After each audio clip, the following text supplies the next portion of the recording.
Welcome to the Project Endure podcast, the place where we talk about life, endurance, persistence, perspective, and so much more. I'm Joe Rinaldi, and I'll be your host. Let's jump in. Before we get started, let me ask you a question. Have you ever noticed that what you wear has the power to change how you feel? Project Endure apparel is designed to remind you that easy won't make you stronger, and that growth is an uncomfortable choice that we all have the privilege to make every day. Look good, feel good, and perform good. Head to the link in the show notes to shop Project Endure apparel and keep on doing hard things.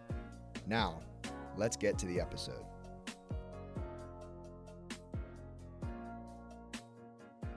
Welcome back to the Project Endure podcast, episode 135. We have myself, Joe Rinaldi, and we have a very, very, very special guest in Long Island, Luke McCarthy. Luke, how's it going? Joe, my man, how are you? I'm doing so well. And it's funny, I was at the New York City Marathon this past weekend, doing my best to track everybody who was there, clients, friends, etc. And I missed you, man, but I know you had a great race. And so I'd love to start with hearing how that was for you. Yeah, sure. First off, thanks for having me on. It's an honor. Actually, as I was prepping for this, it dawned on me that the first recap podcast of the 2022 race I listened to last year was your recap. Mm. And anyone who was out there in 2022 knows it was quite a memorable day Yeah. for all the wrong reasons. So it's fitting to recap my race here. 2 days post. The race was awesome. Like you couldn't have asked for a better day.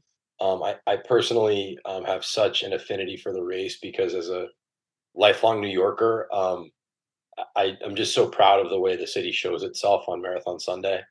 The city is a lot of things, and it's rough around the edges, but on Marathon Sunday every year, like everyone just kind of puts that bullshit away, cheers for complete strangers. Your fellow runners are really pulling you along. It's an incredible day. This marathon, it was the fourth time I'd done the race. Ironically, it was the one that I went into with the lowest expectations, or I guess I should say the least amount of expectations. Like I didn't really have a time goal. I was coming off another endurance event I did earlier in the fall. I was lucky enough to get in through the lottery, so I didn't, really want to waste that opportunity. So I said, screw it. I'll just run it and rely on the fitness I had from a 70.3 I did earlier in the fall. And I PR'd. It was great. I was super pumped to beat a time that I ran when I was 25 years old. I'm 37, so that's always kind of been a goal that's been kicking around inside my head to beat a younger version of myself that had way less responsibility and way less important things to worry about. So it was an awesome day. It was an awesome day and a culmination of, quite frankly, a year's worth of training, just broadly, not for the event specifically. That I feel like I've invested a lot in myself this past year. So it was a nice way to kind of put a bow on it for me. Man, that sounds like a special day for you, and just want to reiterate how amazing it is to watch all different kinds of people come out and support the marathon. And one of the coolest parts for me last year, and I'm sure for you this year, was that you can run down the street and have your name on your bib, and there are people who you've never met before and you will never meet again, yelling at you in specific by name, cheering you on during some of the hardest miles you've ever run. And that was really special for me. And that was a cool part of the marathon. Yeah, it's super unique. Like I kind of feel like a cheese ball when I put my number on or my name on my shirt every year, but I think it's required. Like it's kind of part of the gig when you run New York as an amateur, at least. Yeah. Now, do you have a favorite mile from the race? Um, so this year's I that's a popular question. My favorite part of the race in general is when I get to see my kids and my wife. Like the feeling I get when I'm approaching them is something that I really just can't replicate other than when I see them out supporting me in races. But I love Bedford Avenue in Brooklyn. Like it's just such a party. The people are so enthusiastic. It's like a really pretty part of Brooklyn. First Ave is everyone's popular, everyone's favorite answer, but Bedford Ave is awesome for me, in my opinion. I just think it's absolute insanity. Um, I'm gonna do it next year, but one year when I don't do it, that's where I'll watch. I'll just go to Bedford Ave and I'll hang out and party. But this year for me, there was two parts of the race that like were redemption moments for me. Just give your listeners like maybe some insight as to how my sick mind works. Like last year in 2022, I got to the Bronx. I just felt awful. Like I felt like I wanted to quit. I never would have quit, but I really wanted to. Um, so when I got to like the Willis Avenue Bridge this year, my goal was to just feel like I could dominate the last two bridges of the marathon. Um, and I felt really strong when I was there this past Sunday. So that was just a personal win for me. And then Fifth Avenue is a really great crowd scene, but most people don't know that it's like a very long, gradual uphill. You know when you're running it, but when you're walking it, you're like, oh, this is a beautiful part of Manhattan. And that was another part for me last year where I was just like, man, this is just such a death march. Get me the hell out of here. So I wanted to be strong enough or feel strong enough at those 2 points in the race to like actually enjoy it. And I was successful in doing that this year. So those were my two favorites from 2023. But broadly, Bedford Ave is just rocking. It's great energy. And I'm sure we'll talk more about the endurance and fitness side of things later on, but we skipped over on purpose who you are, Luke. And so if somebody's listening to this podcast and they don't know who you are, how would you introduce yourself? Yeah, first and foremost, I'm a father of four. There was a point in my life where I would have led with my profession, but over the past decade or so, I realized that that's really just a part of who I am, and probably a much less significant part of who I am relative to the other things in my life that matter. Father of four, married to my beautiful wife Kate for a decade. Um, Raised our family here on Long Island. Been working on Wall Street for 15 years. It's a super fulfilling, intellectually and challenging, you know, high speed profession that I enjoy. But my passion, really lies in sort of the health and wellness and fitness areas of my life. And um, like I, started to say earlier, like I probably would introduce myself as a Wall Street guy if we did this podcast 10 years ago. But I'm thankful that I've kind of found other avenues in life that really make me tick and sort of fill my bucket. Mm. As we uncover more and more of your story, I think we'll find the answer to why Wall Street is not the first thing that comes out of your mouth. But I do want to ask, because this is a question I asked Todd Kuchia, episode 60 of this Yeah, podcast, mutual friend of ours, sure. amazing human being. In the world of finance, is there a life lesson that you've been able to extract from your work that applies to anybody out there listening? Yeah, so I think people, it's a great question. I think people have the misconception about Wall Street that you have to fit a certain profile to be successful on Wall Street. Like you have to be Ivy League educated. Um, you have to have an MBA from somewhere. You have to have done this training program or that training program. Um, Not dissimilar to Todd, like that was not my path. Um, I went to a great school undergrad. I went to Villanova University. I really loved my time there. I know you're a Philly guy, so I have a lot of love for Philly. Um, but I wasn't one of these guys who like knew that they wanted to be on Wall Street when I was maybe a sophomore or a junior, and I did the fast track internship. I did a lot of different things. Like I spent summers caddying. I interned at CBS Sports. Like I really wasn't sure what I wanted to do. I knew Wall Street was what a lot of my friends were doing, but I wasn't sure.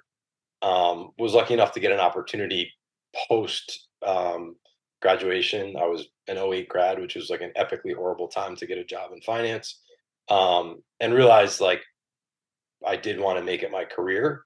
Um, but where I'm going with this is like nothing that I've ever achieved on Wall Street has been because of where I went to school or the classes I took. It's just really been because of like effort and persistence and smart thinking and staying in front of people the right way and paying attention and listening and believing in yourself, right? Like if you're not the guy who went to Yale, and no disrespect to those people, I work with many of them, and they're very intelligent people and, super talented. Um, you sort of have this chip on your shoulder. So you can either let that sort of be a roadblock for you and let the imposter syndrome kind of, almost be something that you can't overcome. So you don't really get to realize your full potential, or it can motivate you. You can be like, we're on the same field, proverbially speaking. So our opportunity set should be identical. Maybe I'll just try harder than this guy or this group of people, and I'll figure it out my way. Because while I'm here, I might as well try to do it versus just saying like, "Oh, that guy's probably smarter than me, or probably is going to get the promotion." Like maybe he will, but like I don't think he will until he proves me wrong. Or like, so it's really just a lesson in effort. Sorry, excuse me. Teddy, I'm talking to somebody, buddy. Thank you. I'll be with you in a few minutes. Sorry about that. Oh, you're good. This is the real look Um, into what life is like as a dad of yeah, 4, and which I that's wanna right. talk about, by the way. So we're gonna Okay. leave this in here. Great. Um, Yeah, that's fine with me. I guess to answer your question, it would just be that with a little bit of effort and like self belief, a lot of things are possible. Like everyone needs the right opportunities and the right bounces, but I generally have found that the more effort that you're willing to give and the more you're willing to believe in yourself, the more opportunities kind of just come your way. And I don't think that's coincidence. Mhm. And I would also point out that both of those things, effort and self-belief, are completely within our control, whereas all the other Yeah, things that you mentioned, where everybody else went to school, qualifications, this and the other thing, are outside of our control. So again, just focusing on the things that we can control is yeah, it's well powerful. said. Perfect. Yeah, I love that. So, with that being said, Luke, when you look back at your life to this point, if you had to pick just one thing that you would identify as the hardest thing that you've ever had to handle that you did not get to choose for yourself, what is that thing? Yeah, that's another good question. So I guess I would say my upbringing was a little unconventional. My parents divorced when I was very young, only a couple months old. Um, and I grew up with my mom for most of my youth in my grandparents' house. And she had three brothers, and she had a sister as well who passed away a few years ago. But she had three brothers, two of which were younger, and they lived with us. They graduated college, and one was in law school. One was kind of in between places, so they lived with us during various parts of my childhood, which was, in hindsight, like I was exceptionally lucky to have those examples for me. And they're still, my mom's older brother included as well, are still such great examples for me. But there were definitely times as a kid where it was challenging. Just by kind of default, I felt like I was a little bit different. I felt like I was dealing with a circumstance that everyone else didn't have to deal with, and I wasn't exactly sure why. I was super fortunate. Like there was never a void of love or support. I was showered with that by those close to me. But as I grew up, that situation um, on my father's side turned into something that was, you know, as I became an adult, like something that just wasn't. Trying to find the right way to say this, just wasn't. There wasn't space for it in my life. It was extremely emotionally manipulative. It was toxic for me mentally. I honestly think like it would have taken years off my life had I continued to tolerate it. So um, it was something that I really just had to kind of deal with in my own way and focus on, you know, my life, the adult version of it, the 2.0 version of it, which part of it just stomped in and interrupted the podcast. But I knew if I wanted to be the best father and husband I could be, I had to just manage that situation as an adult. Um, with the body of work and the sort of the body of information I had from when I was a kid. Um, and I'm being a little bit coy there, but hopefully that makes sense. It does. It does. Now, to go back to that feeling of being different as a kid and not understanding maybe why you felt that way, but understanding that you felt different. I would go out on a limb and say that you are different from a lot of the people in your age bracket, in your work life, with the way that you pursue fitness and the way that you think about certain things in your life, right? And I've talked to Todd about this, right? He's out there running, having breakfast meetings or running in Central Park with, having a business meeting. You're Sure. a little bit different. Do you view different as a good thing in this season of your life? No question. Yeah. Like it's almost like a badge of honor, to be honest with you, because I'm old enough now and confident enough now that I know different is a good thing. Right? You can either be a trend follower or a trend setter. Um, and if you have your own identity that you're proud of, and that identity just happens to be different from most of the people you're around, like that's okay. There are a lot of people that I know and that I work with who don't feel the same way as I do about fitness and health, but they have equally as deep passions for other things, and I respect the hell out of that. Like I love that they have a different passion just as long as they found, their thing because I know my thing is super fulfilling for me. And, I'm happy that they found something that's equally as fulfilling for them. But back to your point on being different, I almost like thrive on it. It's almost become um something I like really enjoy about myself. Not because I actively try to be different. I've just found my thing and I've really invested time, energy, emotion into it, and I've carved out this little niche for myself that is still kind of evolving. Who knows what it'll evolve into at some point in my life? But I really like it. I've found my thing, and I'm going to nourish it until further notice. Yeah, there's so much there that I'd love to dig into, and Sure. let me just start by saying that the image that popped into my mind was of a bathroom. I'll explain this. There was this framed picture over a urinal that said, "Only dead fish go with the flow," and I've heard that saying before. Go with the flow. Go with the flow. Just do what everybody else is doing. Fit in with the Yeah, crowd. It's easiest. It's most convenient. Maybe it gets you liked by other people, whatever. Only dead fish go with the flow, right? I think to be truly alive, we have to be willing to swim against the current, to swim upstream, to get to where we want to be and who we want to be. And a lot of times that means battling resistance, internal and external. It means getting clear on who we want to be and then sticking to that, even if it's unpopular. And I think for me, and I'd love to hear if this is true for you too, my ego has been what's held me back from doing that sooner. In my younger years as a teenager, I just wanted to be liked. I saw being different as a bad thing. I wanted my ego to be protected by being part of a crowd. And I now see it as a complete opposite. I actually think being a lone wolf for certain seasons is really cool and really appealing. couldn't agree more. Yeah, my ego still holds me back sometimes. So that certain professional outcomes or things like that. I'm like, damn, my ego like. You just have to be honest with yourself. Actually, there was something recently bothering me at work that I won't get into. That I just had a real like honest internal conversation, and I was like, it's your fucking ego. Excuse Mm, my language. I was like, it's your ego that's in the way. Just once you acknowledge that, like it's really liberating, right? mm. But it was totally resonate with what you just said there. Like growing up, I think we all sort of suffer from this or can relate to it. Like everyone just wants to be accepted, and everyone sort of grows out of that at different points in their life.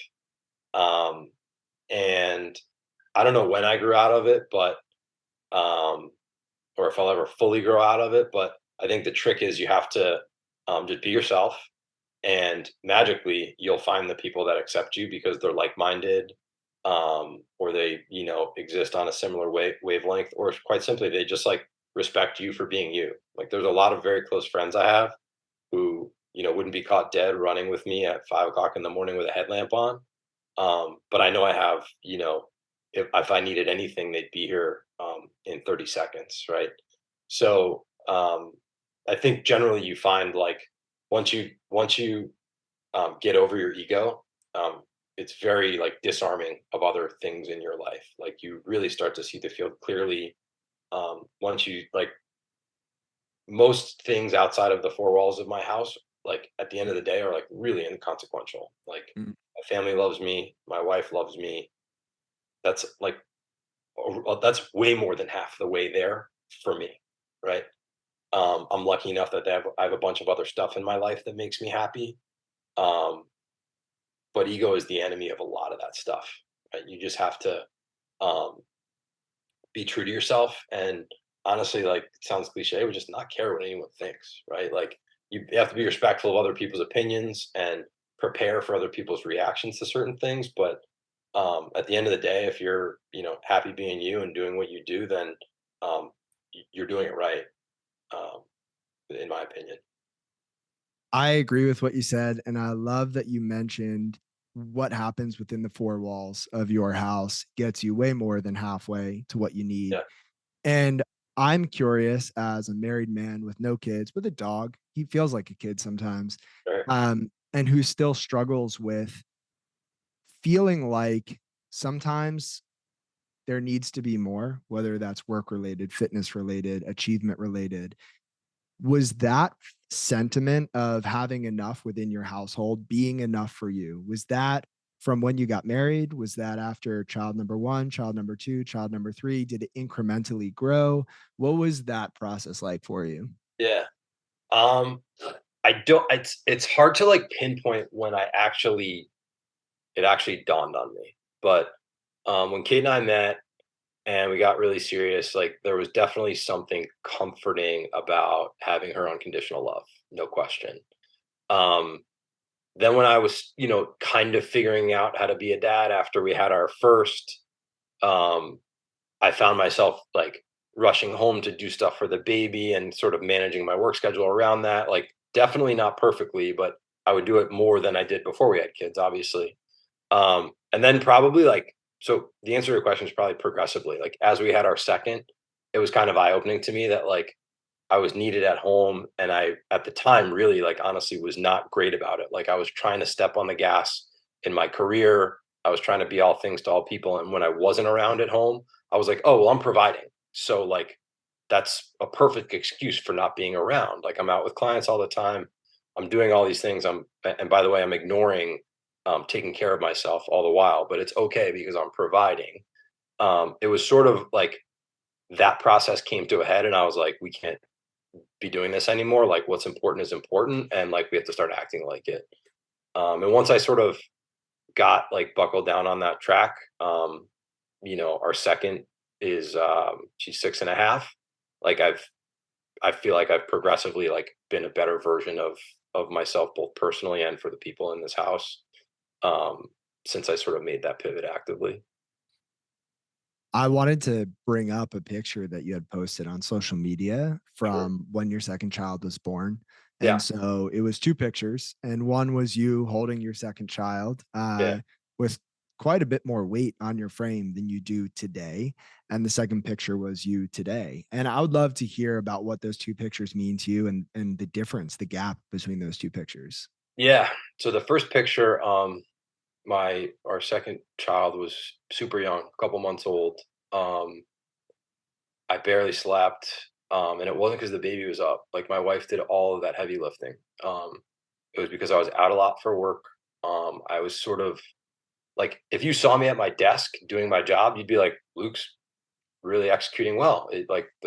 Everything's fine, right? He just got promoted. Like he has more responsibility. Like all the boxes on the outside were checked. Um, but really, like being true to myself at the time, relative to the things that like were actually important to me, like I was not performing well. I was not a high performer. At the office, yes, but that was the cost of that was that I was not a high performer to my own standards in the other parts of my life. So that was a picture one. And like, you know, it's probably no surprise that I was probably close to 215 pounds, which is almost like insane to admit. But at the time, if you asked me, you're like, what are you weighing in at these days? I'd be like, I don't know, 195, 200. Like that was, I just like thought I was in shape because I'd ride the Peloton every so often. And like, but I was really like losing a grip on um, the things that mattered to me. Like I was always an athlete growing up. Like, so I sort of anchored myself mentally to that I would always be that. But like I was getting older, I was close to 30, or like that's not the way science works, right? So, um, that picture represents like someone that, will never be a part of our lives again. Um, More, physically, like I still like to think I'm a very high performer at work. But the person who like ignores themselves um because he's providing is never coming back. Mm. Um the second picture, I'm holding our now 3-month old son, our fourth child, and I'm in the best shape of my life. And um I have way more responsibility than I did in the first picture. I have a different job. I work at what most people in my industry would consider a much better firm. I have a much better job.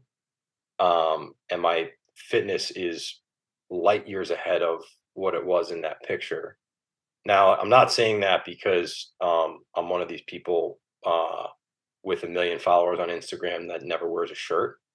I'm saying that because I think a lot of your listeners mistake or might mistake um, thinking that those having those two things are mutually exclusive.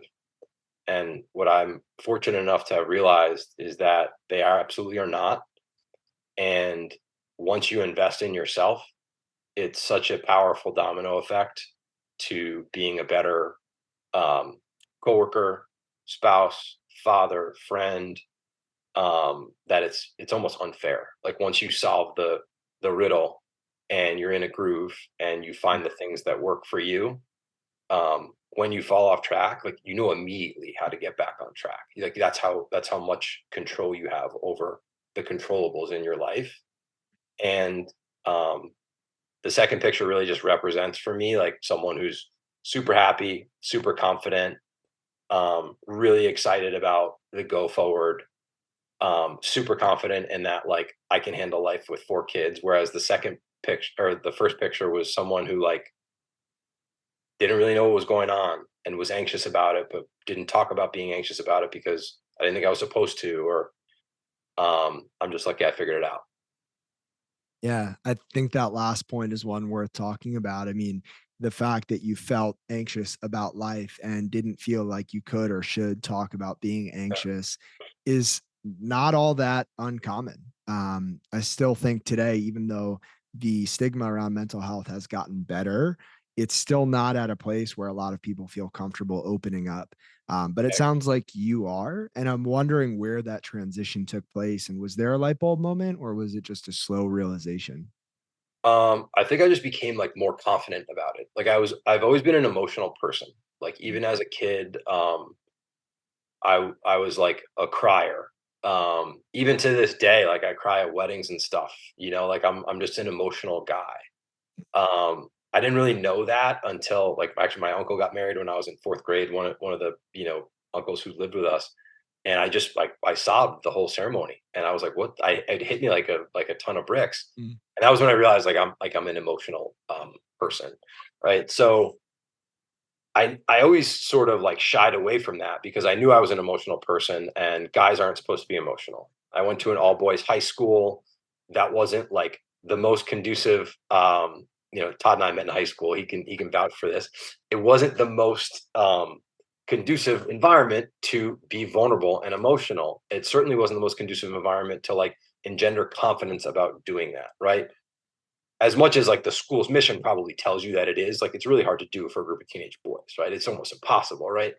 Um, so as I just got older and felt comfortable with myself, like it just became like who I was. I just owned it, right? And there were times where I'd be too emotional both ways. Like I'd be too emotional negatively, and I would become like this glass half empty person, this sort of why me person, which I'm happy to say, like I'm in the process of totally removing from my life because I'm like a major, growth mindset person now because I know the fruits of that mindset much more so than the contra. Um, and then like I think a notable moment for me was this summer. Someone who follows me on Instagram, a friend of my wife and I, mentioned to me like how much she appreciated me being vulnerable, Mm. and I was like, I don't know how if you know how much I appreciate you saying that because People that I talk to, or people that come to me and ask me for tips about how to manage their life or get back into shape, just peers of mine. I'm not an expert. I'm just someone who's done it for a little while. That's all. Mhm. Um, my advice to them is always like, you can't be afraid to be vulnerable about stuff, because for me, there was a part of my life where I was anxious about and I was unwilling to sort of confront it. Um, that was a new challenge for me. Some people might be really good at that and have no anxiety, but they are out of shape and they're anxious about getting in the gym, or they're anxious about, like, they don't know what running shoes to buy. Like, they don't even know where to start. They don't know what to eat, right? They're like, oh, this is too steep a hill to climb. Like, I'm just not going to do it, right? Which is the worst outcome. So if you're just okay with being vulnerable, it doesn't mean you have to be like this guy who is super emotional with his peers and his wife all the time. Like, you just have to be like okay not being an expert all the time. And like, I'll let everyone in on a secret. Everyone is that way. No one's an expert at everything. Very few people actually are an expert at anything. So once you realize that, um, it becomes very liberating, because we're way more alike than we're willing to admit. And once we're all willing to just get a little bit vulnerable at the right time, like, it becomes pretty evident that we're pretty closely aligned. We just have to like let each other reveal that to one another, if that makes sense. I couldn't agree more with all of that.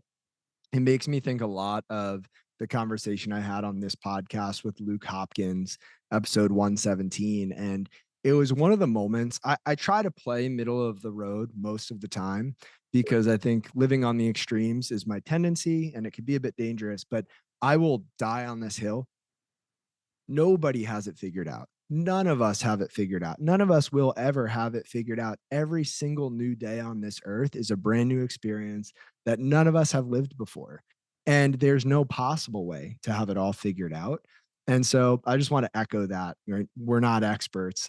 We none of us are. And there's this quote from Catherine Schulz. She wrote a book called Being Wrong, and I am grateful to have been exposed to this book, to this concept in graduate school as I was entering a profession full of uncertainty where you're dealing with people in pain and there's so many complexities and you're just not sure a lot of the Yep. time, if you're being honest.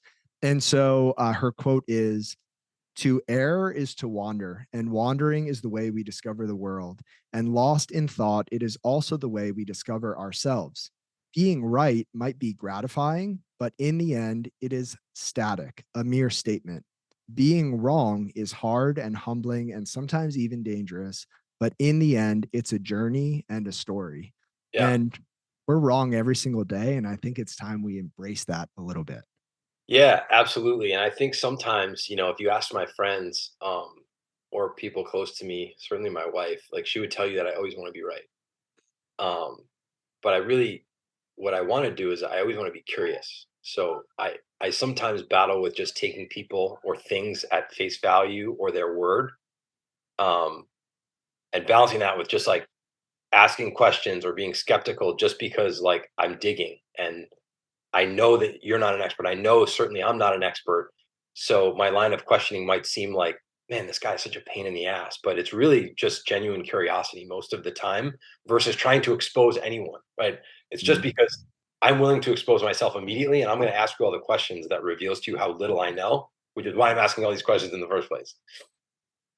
I it's one of the most beautiful things about watching children operate in the world is that they don't know and they're not afraid to Yeah. be curious and they're not afraid to ask questions that might seem so simple at face value, but they are learning new things about the world every single day. And I do think as adults, we lose that curiosity, or we can lose that curiosity. We could become calloused and just stuck in this thought pattern of this is the way the world is. And I'm going to stay in my lane. But being curious is a way to stay young and a way to grow. And I think we need to ask more questions. Yeah, it's usually just easier or more comfortable to kind of stay on track, or, to make a parallel to my career, there's a lot of like things where you can just kind of like gradually stay on the track that most of your cohort or your peers are on, and you'll probably get promoted sort of in line with them. And then on a 20 or 25-year look back, like, your career will look all, they'll all look pretty similar. Um, that's fine. Like, that works for a lot of people. Um, but like, it's really comfortable. And sometimes you can just get caught up in the tide, right? Like, I would just encourage people to challenge yourself and, ask if that like tide you're flowing with is really where you want to be going. Um, and if it's not, like, it's okay to um, react to that. Like, your world's not over; it might just be starting. Mm. I think it was Lao Tzu who once said, if you don't change direction, you might end up where you're headed. Yeah. And it's simple, but I think a lot of us get caught up in that tide. We get caught up in whatever's comfortable, whatever's easiest. And before we know it, it's 5 years, 10 years, 20 years down the road. And we are so far down that path that was just easiest at the time, but not where we wanted to go. So I appreciate you bringing that up. And on the note of being curious and asking questions, I'll ask you the next one. What's the hardest thing that you've ever done on purpose? And why did you choose to do that thing? Um, on purpose. Guess I would have to say the 2022 New York City Marathon. Mm, So I chose to do the event just because I love the event. We kind of covered that already. Like, I want to do it. If you do it 15 times in a row, you get like lifetime entry. And one of my I've done it 4 times in a row now, or sorry, 3 times in a row now, 4 times overall. I would love to have the option to just be able to do it if one of my kids says, "Hey, Dad, I'm doing a marathon," and be able to do it with them, just because A, I'm in shape to do it, and B, I have the automatic entry. So anyway, I did the 2022 New York City Marathon, um, and the way I chose to run it was super aggressive. Like, I wanted to qualify for Boston. I hired Nick Bear's running coach because I saw all the awesome things that he did with Nick. Jeff Cunningham was a tremendous running coach. Um, Really like got me into insane running shape. The training block was just maniac type stuff for someone with a full-time job. Like, I was up at the track sometimes at 4:15 in the morning because some of these workouts he programmed were just off the charts. But the output of like doing all that work was I was in really good shape to run that day. And I'm not someone who blames like external factors. Like, I really think if I got like a 47-degree crisp November day in New York, like we have so often, I would have qualified for Boston. Um, but we didn't. We got like an unseasonably warm 85, 90-degree day with off the charts humidity. And getting to what like made it hard on purpose was I knew that by the second mile there was no shot I was qualifying for Boston. Like, no, not even close. And Jeff warned me. He was like, he like the day before, he was like, "You're gonna have to alter your race plan. I don't think we can qualify for Boston in these conditions." Because, to be totally transparent, like, I was right on the line. Like, if I ran a 3:05 that day, or if I ran a 3:05 in perfect conditions, that's where I was coming in. I didn't have any cushion. So he's like, "Yeah, you're just gonna have to accept you're not gonna do it." I was like, "Jeff, if I miss Boston by 2 hours or I miss Boston by 1 second, it is the same outcome for me. I have no ego. I'm running, the way that I think we need to run to qualify for Boston." He's like, "Okay, like, that's your choice." I'm 15 minutes into the race. I'm like, Jeff was right. Like, I'm drenched. You were out there. I don't have to. yeah, it's tough. Sorry, my son's right. I'm drenched. I want to, just run into a fire hose to cool off. Um, but I'm in Brooklyn. I'm like, shit, I have 24 miles left. It's like, uh, and I'm happy that I finished it. I Mhm. never would have quit, but I wanted to quit so many times. I was embarrassed because so many people knew how big my goal was. So many people knew how high my fitness level was. So many people knew that I really wanted to qualify for Boston. And I knew in the moment that like I was gonna miss it by a mile, by miles actually, literally. Um, but like I just stuck with it. I was like, who cares? Like, this is a really awesome opportunity to get better. Like, you're not gonna, meet your goal today. It was an aggressive goal to begin with. You're absolutely getting punched in the mouth right now, but let's see how tough you are. Like, you talk about being consistent, training hard, effort over everything, all this, romantic type stuff about fitness. Like, let's see how tough you are, dude. Like, this is probably the toughest conditions the New York City Marathon I'll ever be running. Let's see how well you do. Um, my time wasn't great. It was about a 4-hour marathon for me, which was, I avenged this past Sunday, thankfully. But I was just so proud of my attitude that day because a prior version of myself would have just pissed and moaned, talked about the weather and how unfair it was and this and that. I was just like, it's the same weather for everybody. People out here are having good races. Like, just shut up and keep running. And there's a lot of moments in that race that, I could, there's probably the whole we could do a whole separate podcast just trading stories where I just had some dark thoughts where I was like, why do I even do this? Like, this is so hard. This is so stupid. You're the only one who cares. But that's exactly it. Like, I care a lot. And I would have been really disappointed if I let myself down. So I just chose to hang in there, and it was really hard. And I'm glad that I made the right choice. I was not attempting to run as fast as you were, but I had very similar emotions throughout that race. And, I almost, just like being different can be a badge of honor, I almost see that day as a badge of honor for anybody who Yeah, no didn't question. make it to the finish line, because it was just a battle. And I shared this in the recap podcast, but there was this moment, and I'm not proud to admit that this thought ran through my head, but it's the truth. And I didn't act on it. There was a moment where I thought about just stepping off to the side, calling my wife, who was up ahead at mile 23. I think I was at 18, 19, and just saying, like, hey, I'm really sorry, but like, Yeah, I'll come walk to you, I'll meet you, and let's leave because I can't finish this. And that was in my head for a few seconds. And then I said, what are you talking about? Like, you yeah, gotta finish this. But watching everybody run this year, obviously it wasn't as warm, but you still see the pain on people's faces, right. right? Come mile 23, 24, 25, there are people who are really hurting. And there's something, at least to me, and maybe this is just my sick mind, so romantic about watching people struggle through something that they signed up for. Like, very romantic, like very appealing. And I almost wanted to jump right in the marathon at that moment. And I know there are a lot of people who go and watch the New York City Marathon, and next year they're already signed up because they Yeah. want to be part of that sick event. So yeah, I appreciate you sharing that.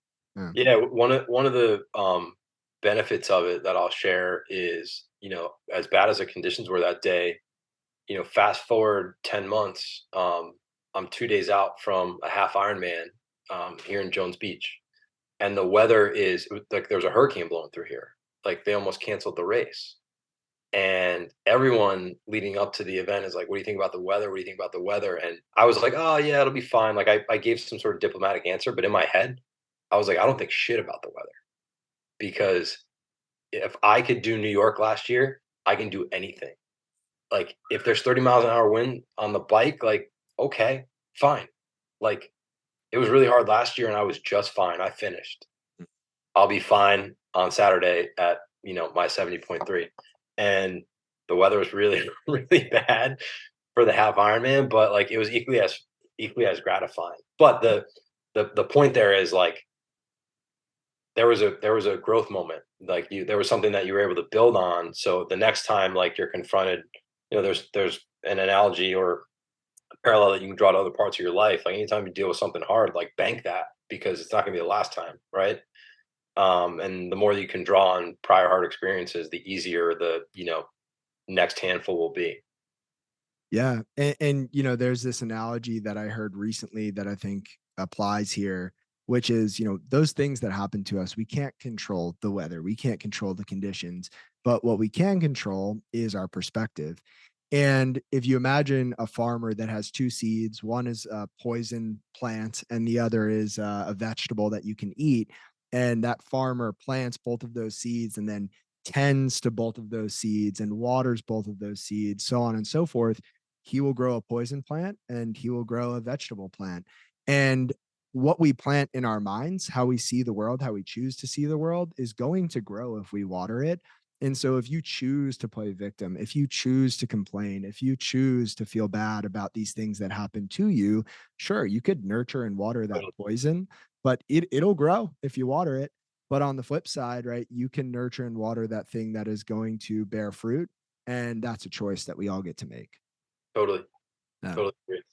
So New York City Marathon, Ironman 70.3, they take endurance. This is the Project Endure podcast. So when you hear the word endurance, Luke, what does that mean to you?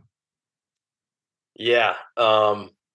So some of your other guests, because I'm a listener, as well as a guest at this point, they'll answer this in the context of like dealing with adversity, Mm. which I definitely think there's something to for sure. But endurance to me is just like another word for consistency. Like life is going to ebb and flow.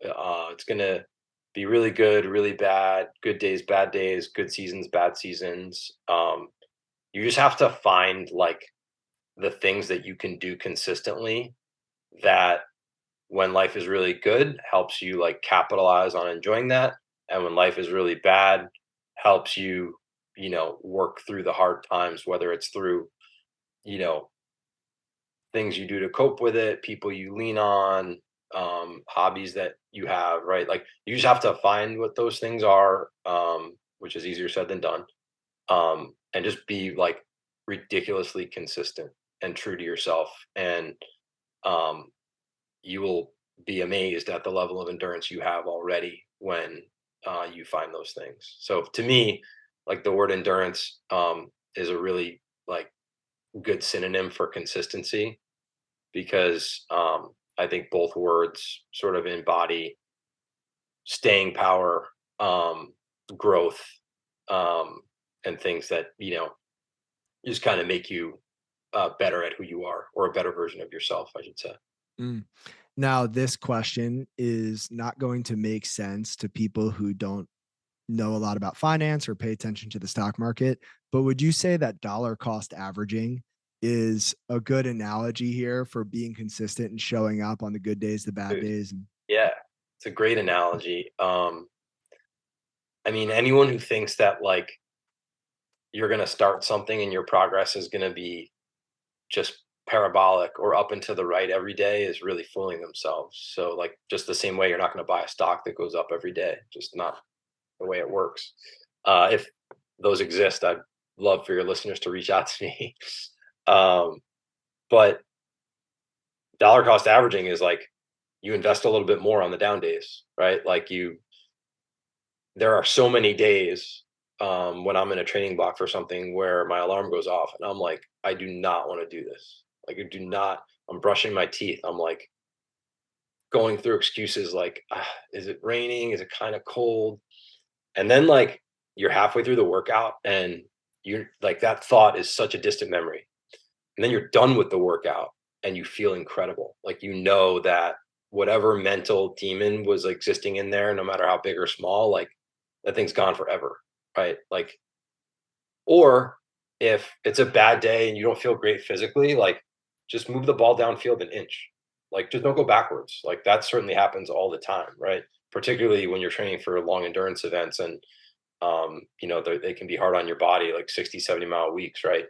So I think it's a great analogy, and I'm going to steal it.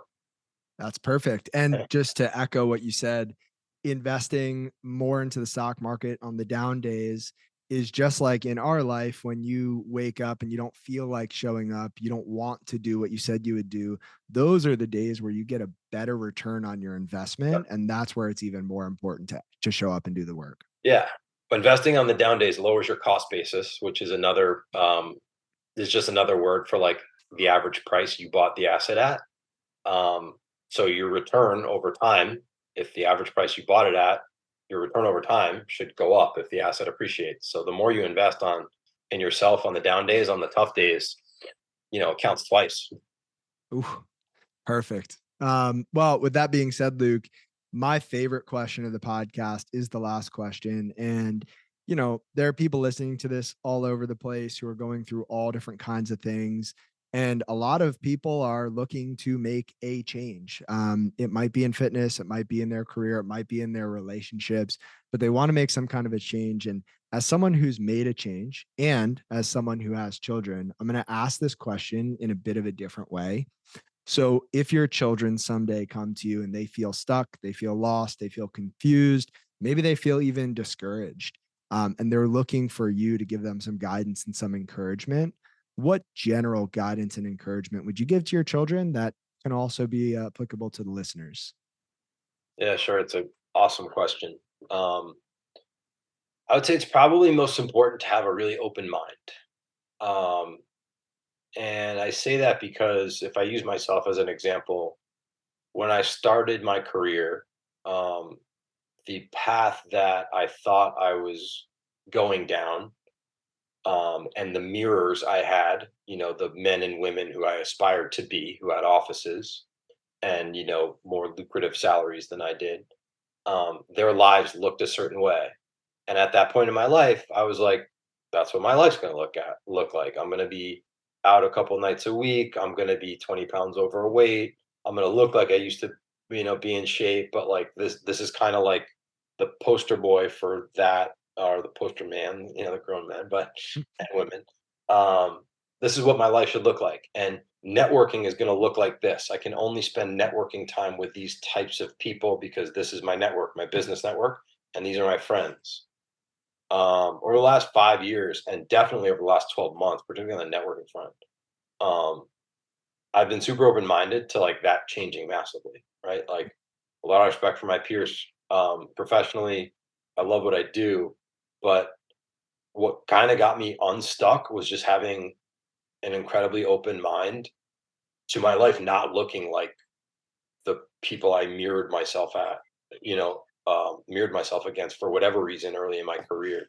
I mean, I guess the reason was because I was young and naive, but um, on the last 12 months point, like the people that I have quote unquote networked with or connected with, honestly I would count you among them. Like they were people in that, like a couple years ago, if you were like, hey, you're going to meet this person at like a fitness summit and you guys are actually going to have a lot in common and you're going to invest in businesses together, and professionally you will have nothing in common, but like personally you'll have a bunch of stuff in common and you'll be close friends quickly. I'd be like, that is not for me. I'm not that type of person. Like I don't go out of my little bubble here. Like I'm a Wall Street person. Like we don't do this. I'm so glad that um I was exposed to enough of it to open my mind that like it's really changed the direction of my life to this point. So my advice would be just always have an open mind. Like be aware of the opportunities in front of you, but like also be open minded to the fact that there's probably an opportunity that's not obvious to you. And it's probably not obvious because no one's done it before. And generally, like those opportunities are like the best ones, right? Like all the legendary business leaders and innovators you read about, like very few of them just graduated and went into this training program and just kind of chipped away and went up the corporate ladder. Like they all reinvented the process at some point in time. And I think probably what they all had in common was just they were super confident. They had a high risk tolerance and they had an open mind. And they were, they were also open minded to failing, which is, part of growing as well. But if I had to pinpoint it, I would just say keep your mind open and your eyes open, and because there's a lot out there that's in the not obvious that can be really beneficial for you. I'm gonna add just a quote because I don't have any words to add, but this quote from George Bernard Shaw, I think pairs very well with what you just said to put a Yeah, bow on this. And it goes, the reasonable man adapts himself to the world. The unreasonable one persists in trying to adapt the world to himself. All progress depends on the unreasonable man. Meaning, if you have a closed mind and see what is before you, what everybody else is doing, you will likely do and get what everybody else has. But if you keep an open mind and you're unreasonable in thinking that you can do something a bit different, go off the beaten path, do it your way, you'll probably see those opportunities that are there the whole time. You just have to look for them. yeah, I couldn't agree more. When I started to make a personal transformation myself, almost everything I was doing was new and different and required me being open minded to doing new stuff. But guess what? New stuff yielded new results. I can promise you that the old stuff is going to get you the same version of all the old crap that you're tired of. So you have to be open minded to doing new things if you want new outcomes. Yeah. Well said. Now, Luke, if people want to follow along with what you have going on, if they want to connect with you or just reach out and thank you for this conversation, where's the best place for people to do that? Sure. Instagram's probably the best. My handle is let it run. Um, my grandfather always told me to let it ride. That was kind of a saying that he and I shared, that he would say to me to instill some confidence in me. So the handle is a little bit of a hat tip to him, and that little inside joke that we shared. So Instagram at Let It Run. I've really thoroughly enjoyed connecting with complete strangers, which is something I never really had an open mind to in the past, and reconnecting with a lot of friends through there that deal with some of the same stuff I deal with, and it's been great to reconnect and compare notes. So always enjoy hearing from people. Yeah, I'll link that down in the description to make it easy to access. And Luke, I just wanted to thank you again for sharing your story, for being the person you are, showing up in this world, for everybody who's following along on social media and everybody you interact with in real life, and most importantly, for your family. And so please thank Kate and the kids for sharing this Yeah, time with me. And I can't wait to hear all the good things that come in the new year and next year's New York City Marathon, of course. yeah. Thanks a lot, man. It was a fun conversation. You're the man. I've really enjoyed watching your platform continue to scale. I know you're going to do awesome things in 2024. And I apologize to your listeners for any of the transient noise from my family. But you got the authentic experience, I guess I could say. That's all we want. If you enjoyed this episode of the Project Indoor podcast, go ahead and subscribe, leave a review on your platform of choice, and share this episode with a friend.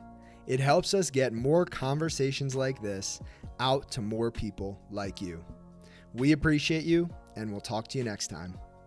And one more thing. If you're looking for a community of people all striving to be better together, check out the Project Indoor Hard Things Club. The link is in the description below. We'd love to have you.